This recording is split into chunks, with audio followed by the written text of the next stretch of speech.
Hello students, you are most welcome in the YouTube channel. कैसे हैं आप सभी? आशा करता हूं कि आप सब मस्त होंगे। जो आज का हम टॉपिक पढ़ने वाले हैं, chapter number 2, most demanded topic polynomials का जो है।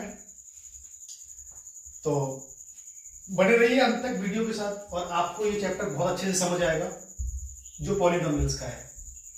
सबसे पहले अगर हम बात करें तो पॉलिनोमियल जो होता है, क्या होता है पॉलिनोमियल? 6th में, 7th में, 8th में we have studied already about the algebraic expressions. तो polynomial is like algebraic expression, we can say. यहां मेंशन भी है, a polynomial is a mathematical expression made up of. जो पॉलिनोमियल होता है वो एक मैथमेटिकल एक्सप्रेशन होता है, वी कैन से, जिसमें वेरिएबल्स होते हैं, कांस्टेंट होते हैं एंड एक्सपोनेंट्स होते हैं। वेरिएबल्स की बात करें तो वेरिएबल्स एक्स की फॉर्म में हो सकता है, वाई की फॉर्म में हो सकता है, जेड की फॉर्म में हो सकता है, ए की फॉर्म में हो सकता है, बी की फॉर्म में हो सकता है, सी की फॉर्म में हो सकता है, एटसेट्रा। यानी ये सारे के सारे हमारे वेरिएबल्स होते हैं। दूसरी चीज कांस्टेंट। कांस्टेंट एक ऐसी वैल्यू जिसकी जो एक फिक्स वैल्यू होती है ना। We can say like 2, -5, 3, 7 etcetera. बात करें एक्सपोनेंट्स की, एक्सपोनेंट्स आप सभी जानते हैं, एक्सपोनेंट्स को डिग्री भी कहा जाता है ना। और डिग्री जो होती है वो हमेशा ओनली नॉन नेगेटिव इंटीजर्स, यानी डिग्री जो होनी चाहिए वो नॉन नेगेटिव होनी चाहिए, यानी हमेशा डिग्री पॉजिटिव होनी चाहिए। जैसे लाइक 0 हो सकती है आपकी, 1 हो सकती है, 2 हो सकती है ना। ऐसा नंबर जो नॉन जीरो हो, मेन चीज, ठीक है। यहां हमने एक एग्जांपल लिया हुआ है, example of a polynomial 3x² + 5x - 5। अगर यहां मैं बात करूं यहां वेरिएबल की, अगर मैं बात करूं तो यहां से ये वेरिएबल है, ये भी वेरिएबल है, और ये हमारे पास जो वैल्यू है इसको हम कहेंगे कांस्टेंट टर्म। तो ये सारी चीजें इसी को हम बोलते हैं पॉलिनोमियल, है ना। तो polynomial like algebraic expression also. अब बात आती है टाइप्स ऑफ पॉलिनोमियल, यानी कितने टाइप्स के पॉलिनोमियल होते हैं, है ना। तो पॉलिनोमियल को समझने के लिए सबसे पहले हम दो तरह से पॉलिनोमियल्स को समझते हैं। जो पॉलिनोमियल होते हैं हमारे, है ना, तो दो तरह से होते हैं, टाइप्स ऑफ पॉलिनोमियल्स।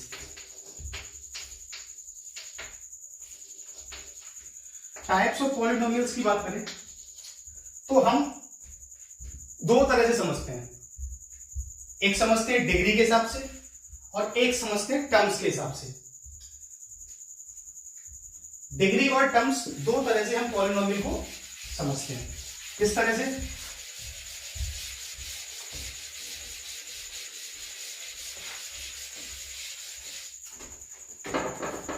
अगर मैं पॉलिनोमियल को इस तरह से लिखता हूं, इसका जो बेसिक मीन है वो क्या है? पॉलिनोमियल का मतलब हो गया पॉली और प्लस नोमियल। पॉली का मतलब होता है मैनी, मैनी का मतलब होता है जैसे बहुत, मैनी मतलब बहुत, बहुत का मतलब बहुत सारे। और नोमियल्स की बात करें तो टर्म्स,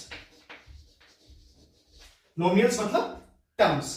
अब टर्म्स को हिंदी में कहा जाता है, हम कह सकते हैं पद। क्या कह सकते हैं? पद। तो पॉलिनोमियल्स की बात करें, यहां से बहु और यहां से पद, तो इसीलिए पॉलिनोमियल को क्या कहा जाता है? बहुपद कहा जाता है। ये बहु वाली बात नहीं है, ये बहु बहु का मतलब मैनी से है ना। तो यहां से जो पॉलिनोमियल होगा, तो टर्म्स के हिसाब से हम लोग पॉलिनोमियल को एक तरह से आइडेंटिफाई करते हैं कि पॉलिनोमियल। अब बात आती है कि पॉलिनोमियल के जो टाइप्स हैं हमारे पास, जो टाइप्स होते हैं पॉलिनोमियल के, वो कौन कौन से होते हैं? तो हम दो तरह से पॉलिनोमियल, तो जैसा कि हमने देखा 5x + 3, अगर यहां डिग्री की बात करें तो डिग्री मेरे पास 1 है, और जब 1 डिग्री होती है तो हम इसको कह सकते हैं लीनियर पॉलिनोमियल। क्या कहेंगे? Linear polynomial. अब लीनियर पॉलिनोमियल इसको बोलते हैं रैखिक बहुपद, अगर हिंदी में बात करें तो यहां से इसकी डिग्री हमारे पास 1 होगी। जैसे सपोज दैट मैंने एक पॉलिनोमियल ले लिया 2x² प्लस 5x प्लस 7, है ना, ये भी एक पॉलिनोमियल है। अब यहां देखिए आप, यहां जो डिग्री है हमारे पास इस पॉलिनोमियल की, तो डिग्री पॉलिनोमियल की यहां पर 2 है। तो इस टाइप के पॉलिनोमियल को हम कहेंगे क्वाड्रेटिक।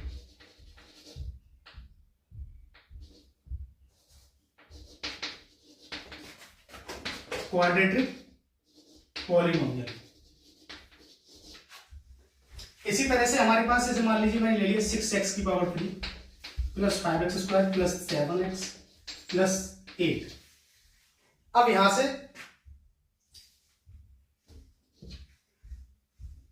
यहां डिग्री की बात करें तो यहां डिग्री हमारे पास कितनी है 3, तो इसको बोलेंगे क्यूबिक पॉलिनोमियल। Cubic polynomial. तो इस तरह से हम जैसे जैसे डिग्री पॉलिनोमियल की बढ़ती जाएगी उस तरह से हम इनको नाम देते जाते हैं। यानी डिग्री 1 है तो लीनियर पॉलिनोमियल, डिग्री अगर 2 है तो इसको बोलेंगे क्वाड्रेटिक पॉलिनोमियल, और अगर डिग्री हमारे पास 3 है तो हम इसको क्यूबिक पॉलिनोमियल की कैटेगरी में समझते हैं, रख लेते हैं। अब बात आती है कि दूसरे टाइप से हम पॉलिनोमियल को जो इस तरह से डिफाइन करते हैं वो हमारे पास होता है कि ये तो डिग्री बेस्ड हो गया। दूसरा टर्म बेस्ड, यानी टर्म के हिसाब से हम डिग्री एक तरह से पॉलिनोमियल को डिनोट करते हैं। अब टर्म के हिसाब से किस तरह से, टर्म्स की बात करें तो हमारे पास कि सपोज दैट इस तरह से हमारे पास एक पॉलिनोमियल ये 5x। अब ये 5x जो है सिर्फ इसमें एक ही टर्म है, और जब एक टर्म है तो हम इसको क्या कहेंगे, इसको हम कहेंगे मोनोमियल। क्या कहेंगे, मोनोमियल। हिंदी में इसको बोलते हैं एक पदी। इसी तरह से मान लीजिए हमारे पास है 6x प्लस 5। अब यहां हमारे पास कितनी टर्म्स हो गई, 1 और 1 2 टर्म्स हो गई, तो इसको हम बोलेंगे बाइनोमियल। क्या बोलेंगे, बाइनोमियल। अब हमारे पास जैसे मान लीजिए 7x² प्लस 6x प्लस 5। अब हम इसको बोलेंगे ट्राइनोमियल, इसको बोलेंगे ट्राइनोमियल। तो इस तरह से टर्म्स के हिसाब से पॉलिनोमियल को आइडेंटिफाई करते हैं। अगर हमारे पास एक टर्म है तो we can say this will be monomial. अगर हमारे पास 2 टर्म्स हो जाती हैं तो हम उसको बाइनोमियल की कैटेगरी में रखते हैं। हमारे पास अगर 3 टर्म्स हो जाती हैं तो हम उसको ट्राइनोमियल कह सकते हैं। तो इस तरह से हमने पॉलिनोमियल्स को समझ लिया। अब बात आती है कि सर क्या आवश्यकता पड़ रही है इसकी, है ना, what is the need of polynomial. किस तरह से हम इसके क्वेश्चंस को सॉल्व करेंगे, है ना। सारी चीजों को हम एक एक करके बड़ी ही अच्छे से समझेंगे, है ना। और मैं समझता हूं आज आपका ये टॉपिक बहुत अच्छे से क्लियर होने वाला है, क्योंकि 1 बाय 1 हम सारी चीजों को कवर करने वाले हैं। तो वीडियो को अंत तक जरूर देखिए, है ना, जिससे आपकी सारी चीजें क्रिस्टल क्लियर हो। तो आइए समझते हैं। अब इसमें 2 चीजें हम पढ़ेंगे। जैसे मैंने एक पॉलिनोमियल ले लिया, पॉलिनोमियल मैंने एक ले लिया, और पॉलिनोमियल जो मैंने लिया वो कुछ इस तरह से था, ax² plus bx plus c। भाई ये पॉलिनोमियल है ना, this is a type of polynomial. अब हम यहां जो पढ़ेंगे वो जीरोस पढ़ेंगे, जीरोस, है ना। जीरोस को हम रूट्स भी कहेंगे। सर क्या है ये रूट्स, क्या है जीरोस, हमने तो आज तक नहीं सुने, है ना। तो मैं बता दूं आपको कि जीरोस जो होते हैं हम क्लास 9th में, क्लास 8th में, क्लास 7th में फैक्टर्स करते थे। क्या करते थे, फैक्टर्स करते थे। तो मैंने मान लिया कि एक इसका जीरो अल्फा है और एक जीरो इसका बीटा है। फैक्टर हम करते थे, जैसे सपोज दैट मैं एक एग्जांपल के माध्यम से आपको बता दूं, जैसे x² प्लस 5x प्लस 6। इस तरह से मेरे पास कोई भी एल्जेब्रिक एक्सप्रेशन दे रखा होता था, है ना, तो हम इसके फैक्टर्स करते थे। फैक्टर्स किस तरह से करते थे कि 6 का ऐसा मल्टीप्लाई करना था, मतलब 6 को ऐसे हमें तोड़कर लिखना होता था कि मेरे पास प्लस करके 5 आ जाए। तो यहां से देखिए आप, है ना, 3 इंटू 2, 3 2 6 होता है और 3 और 2 5 होता है। तो x² प्लस, इसको हम इस तरह से लिखते हैं 3 + 2 x प्लस 6। तो यहां से x² plus 3x plus 2x plus 6। यहां से 2 के पेयर्स बनेंगे, तो x plus 3 plus 2x plus 3। अब यहां से x प्लस 3 दोनों से कॉमन, और यहां से x प्लस 2। तो x प्लस 3 और x प्लस 2 है ना, both will be the factor of this expression. अब ये जो होंगे ये इसके फैक्टर्स होंगे। अब वही हम बात करें जीरोज की, तो जीरोज जो होंगे है ना, जीरोज जो होंगे, मैं अगर इन दोनों को जीरो के इक्वल रखता हूं, किसके इक्वल रखता हूं? जीरो के इक्वल। अगर जीरो के इक्वल रखूंगा तो x की जो दो वैल्यूज आएंगी, एक -3 और एक -2, बस कुछ नहीं, यही हमारे जीरोज होते हैं, है ना। इनको हम जीरोज की कैटेगरी में रखते हैं। तो जीरोज कुछ और नहीं है ना। तो जीरोज जो है क्या है? -3 और -2। यानी फैक्टर करने के बाद अगर हम उसको जीरो के इक्वल रख देते हैं, और जो हमें x की वैल्यूज मिलती है, जो हमें वेरिएबल की वैल्यूज मिलती है ना, तो वही मेरे जीरोज होते हैं। अब हम इसमें रिलेशंस पढ़ेंगे जीरोज एंड, इसमें जो रिलेशन फाइंड आउट करने के लिए क्वेश्चंस में कहा जाएगा। तो बहुत सारी चीजें हम इस चैप्टर में कवर करने वाले हैं, है ना, और सारी चीजें आपको अच्छे से समझ आएंगी, आई होप, है ना। तो आप अच्छे से समझेंगे सारी चीजों को। अब बात आती है कि सर कुछ और, है ना, अब चलते हैं कुछ और की तरफ। अब कुछ और क्या है वो देखिए ध्यान से। मैंने अभी आपको बताया कि अगर मेरे पास 2 जीरोस दे रखे हैं, किसी भी पॉलिनोमियल के 2 जीरोस दे रखे हैं, एक अल्फा है और एक बीटा है, तो एक अल्फा है और एक बीटा है, तो मैंने आपको बताया कि पहला फैक्टर इसका x माइनस अल्फा हो जाएगा, और दूसरा फैक्टर इसका x माइनस बीटा हो जाएगा। यहां तक आपको क्लियर है? मैंने मान लिया किसी भी पॉलिनोमियल के 2 zeros are given, the first is alpha and second is beta, and what will be the factors of this expression? The factors will be x minus alpha and x minus beta. अब यहां से अगर मुझे उस expression तक पहुंचना है ना, तो what will I do? क्या करूंगा मैं? तो यहां से हम क्या करेंगे भाई, सीधी सी बात है x।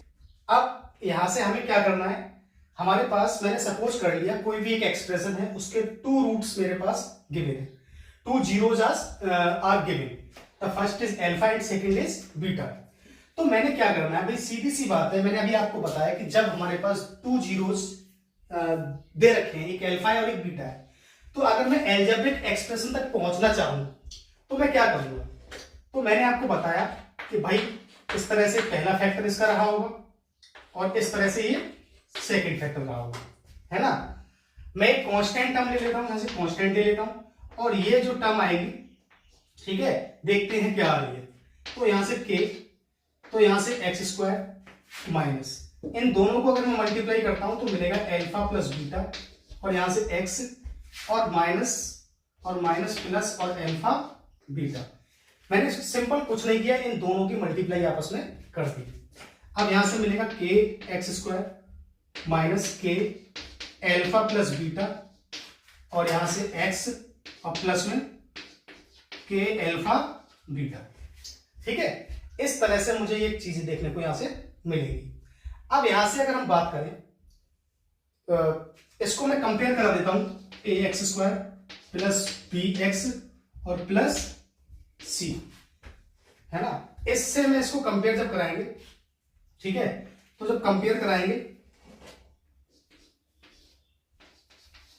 ठीक है, अब इसको जब कंपेयर कराएंगे तो यहां से मिलेगा हमें ए की वैल्यू यहां से क्या मिलेगी, के, और यहां से बी की वैल्यू जो मिलेगी वो मिलेगी के अल्फा प्लस बीटा, और यहां से सी की वैल्यू जो मिलेगी वो मिलेगी के अल्फा और बीटा।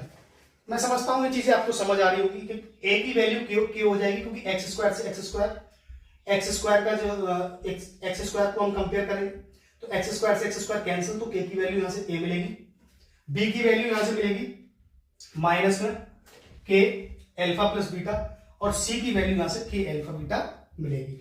अब यहां से देखिए आप, मैं यहां से अल्फा प्लस बीटा की बात करूं, यानी b इक्वल टू मेरे पास है माइनस का k और अल्फा प्लस बीटा।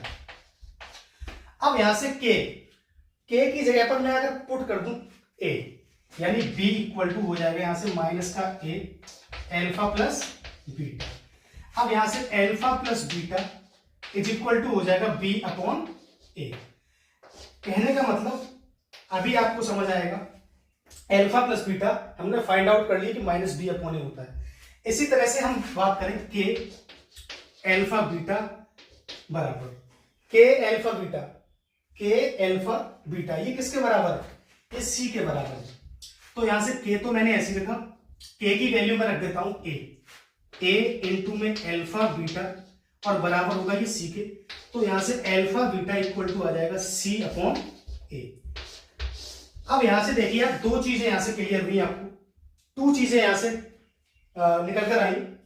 सबसे पहली चीज कि द सम ऑफ जीरोस, यानी हमारे पास कोई भी एक्सप्रेशन अगर a x square plus b x plus c की फॉर्म में है और मैं सपोज कर लेता हूं कि उसके दो जीरोस गिवन है, एक अल्फा एक बीटा, है ना, तो सम ऑफ जीरो जो रहने वाला है वो होता है माइनस बी अपॉन ए। सर माइनस बी क्या है?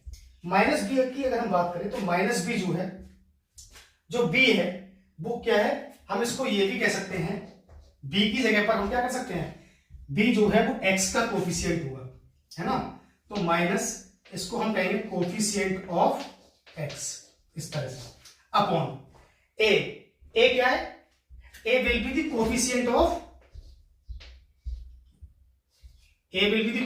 Of x square. यानी कि अगर हम बात करें सम ऑफ जीरोस तो शॉर्ट में हम लिख देते हैं minus b upon a. Alpha beta की बात करें तो that will be c upon a, है ना। तो ये सारी की सारी चीजें मैं समझता हूं आपको अच्छे से समझ आई होगी कि सम ऑफ जीरोस क्या होता है, कैसे डिराइव होता है, किस तरह से हम चीजों को समझते हैं, है ना। अभी इन दोनों से ही हम बहुत सारे क्वेश्चंस करने वाले हैं। रिलेशनशिप बिटवीन जीरोस, है ना, वो भी हम इसमें सीखेंगे। तो बने रहिए वीडियो में अंत तक, आपको सारी चीजें बहुत अच्छे से समझ आने वाली है, ठीक है। तो यहां से सम ऑफ जीरोस की बात करें तो माइनस बी अपॉन ए, और यहां से प्रोडक्ट ऑफ जीरोस की बात करें तो that will be c upon a. इनसे बहुत सारे क्वेश्चंस बनेंगे अभी हमारे, ठीक है। तो चलते हैं नेक्स्ट कॉन्सेप्ट की तरफ। नेक्स्ट कॉन्सेप्ट क्या है, ठीक है, इसमें बहुत सारी चीजें कई बार पूछी भी जाती है कि आपको ग्राफ दे रखा होता है। अब एक चीज और मैं बता दूं, है ना, जो हम अच्छे से अभी समझेंगे कि जो भी ग्राफ होता है, जो भी पॉलिनोमियल का ग्राफ होता है, तो वो पॉलिनोमियल का ग्राफ जो होता है वो हमेशा पैरेबोला होता है। क्या होता है? पैरेबोला होता है। किस तरह से होता है पैरेबोला, मैं अभी बताऊंगा आपको, है ना। आपको ग्राफ दे रखा होगा पैरेबोला का और आपसे पूछा जाएगा कि जो एक तरह से इसमें कितने नंबर ऑफ जीरोस होंगे, है ना। तो हमें देखकर ही ग्राफ को बता देना होगा कि इसमें नंबर ऑफ जीरोस कितने होंगे। कोई भी ग्राफ आपके पास रैंडमली दे दिया जाएगा, है ना, और आपसे पूछ लिया जाएगा। आपकी शायद एक्सरसाइज 1 जो है वो इसी पर बेस्ड है कि आपको ग्राफ गिवन है और ग्राफ देखकर आपको बताना है कि इसमें कितने जीरोस होंगे, है ना, number of zeros. We have to find out the number of zeros in the graph of parabola, है ना, दैट इज गिवन। तो समझते आइए नेक्स्ट कॉन्सेप्ट की तरफ, ठीक है।